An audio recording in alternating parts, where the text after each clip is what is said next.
Alright, super easy peasy tip here for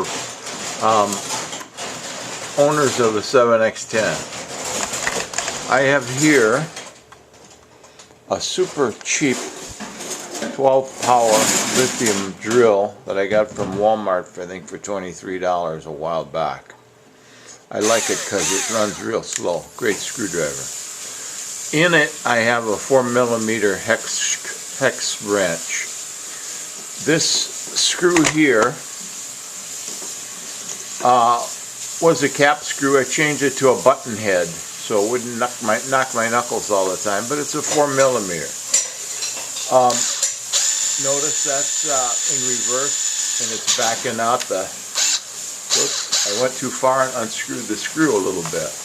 But anyway, that's, move that one back and forth, and this one,